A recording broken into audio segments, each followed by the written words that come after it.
بسم اللہ الرحمن الرحیم۔ فلائی نیوز کے تمام دیکھنے اور سننے والوں کو خوش آمدید۔ اگر آپ ہمارے چینل پر نئے ہیں تو سب سے پہلے چینل کو سبسکرائب کر دیں اور بیل آئیکن کو پریس کر دیں اور ہماری ویڈیو کو پورا دیکھیں تاکہ دنیا کی معلومات سے آپ باخبر رہ سکیں۔ آئے بڑھتے ہیں خبروں کی جانب۔ الیکشن کمیشن آف پاکستان نے توہین الیکشن کمیشن اور چیف الیکشن کمشنر کیس میں سابق وزیراعظم عمران خان کو 23 مئی کو ذاتی حیثیت میں طلب کر لیا۔ عمران خان، فواد چودھری اور اسد عمر کے خلاف توہین چیف الیکشن کمشنر اور الیکشن کمیشن کیس کی سماعت ممبر شاہ درانی کی زیر صدارت 4 رکنی بینچ نے کی۔ قومی سلامتی کمیٹی کے اجلاس میں فوجی اور نجی املاک کو نقصان پہنچانے والوں کے خلاف قانون کے مطابق کارروائی کا فیصلہ کر لیا گیا۔ وزیراعظم شہباز شریف کی زیر صدارت قومی سلامتی کمیٹی کا اجلاس ہوا جس میں وفاقی وزراء اور اعلیٰ عسکری قیادت نے شرکت کی۔ ذرائع کا کہنا ہے کہ اجلاس میں 9 مئی کے پرتشدد واقعات کے نقصانات اور کارروائی سے متعلق بریفنگ دی گئی۔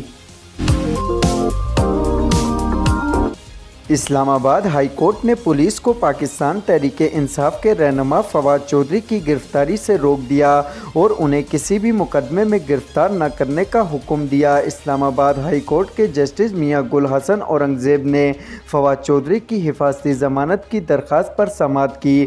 عدالت نے حکم دیا کہ FIR کی کاپی درخواست کے ساتھ نہ لگانے کا رجسٹرار آفس کا اعتراض دور کیا جاتا ہے۔ پارلیمنٹ کی پبلک اکاؤنٹس کمیٹی نے 9 مئی کے ریاست مخالف مظاہروں میں شرکت کرنے والے ریٹائر سرکاری افسران کی پنشن روکنے کی ہدایت کر دی۔ چیئرمین نور عالم خان کی زیر صدارت پبلک اکاؤنٹ کمیٹی کا اجلاس ہوا جس میں اعلیٰ حکام نے شرکت کی۔ چیئرمین نور عالم خان نے 9 مئی کو سرکاری املاک پر حملہ کرنے والوں کے خلاف کارروائی کرنے کی ہدایت کرتے ہوئے کہا کہ ملوث ریٹائر سرکاری افسران کی پنشن روک دی جائے۔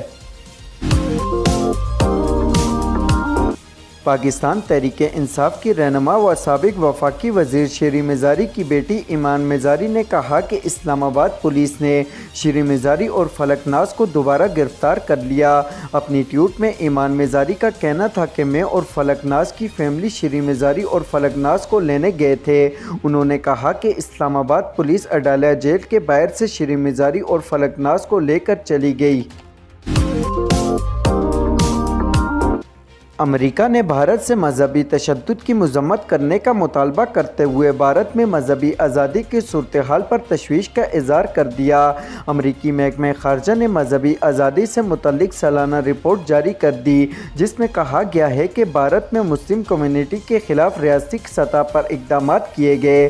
مذہبی اقلیتوں کے خلاف قانون نافذ کرنے والے حکام نے تشدد کیا۔ رپورٹ میں کہا گیا ہے کہ سری لنکا میں محرم کا جلوس نکالنے پر گرفتاریاں کی گئی۔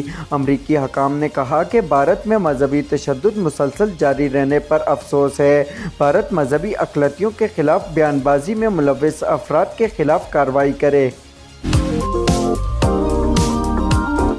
ملک میں سونے کی فی تولہ قیمت میں کمی ہو گئی۔ آل پاکستان جیولرز ایسوسی ایشن کے مطابق ملک میں سونے کی فی تولہ قیمت 2000 روپے کمی کے بعد 2,33,100 روپے ہو گئی ہے۔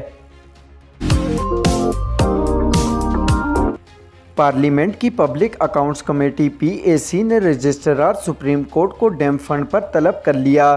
چیئرمین نور عالم خان کی زیر صدارت پبلک اکاؤنٹ کمیٹی کا اجلاس ہوا جس میں اٹارنی جنرل نے شرکت کی تاہم رجسٹرار سپریم کورٹ پیش نہ ہوئے۔ اٹارنی جنرل نے پبلک اکاؤنٹ کمیٹی کو بتایا کہ فل کورٹ کا ایک فیصلہ تھا کہ registrar supreme court public account committee کے سامنے پیش نہیں ہوں گے تاہم اس فیصلے میں یہ کہیں نہیں لکھا کہ وہ معلومات فراہم نہیں کریں گے۔ یوکرین کے دارالحکومت کیف پر روس نے ایک بار پھر شدید بمباری کی جس سے شہر دھماکوں کی آواز سے گونج اٹھا۔ برطانوی میڈیا کے مطابق یوکرین کے دارالحکومت کیف کے مختلف علاقوں کو روسی فضائیہ نے ہدف کا نشانہ بنایا جس سے شہر میں شدید دھماکوں کی آوازیں سنی گئی۔ سعودی عرب میں ہونے والے عرب لیگ اجلاس کی تیاریوں کے لیے منعقد ہونے والے اجلاس میں شرکت کے لیے شامی وفد سعودی عرب کے شہر جدہ پہنچ گیا۔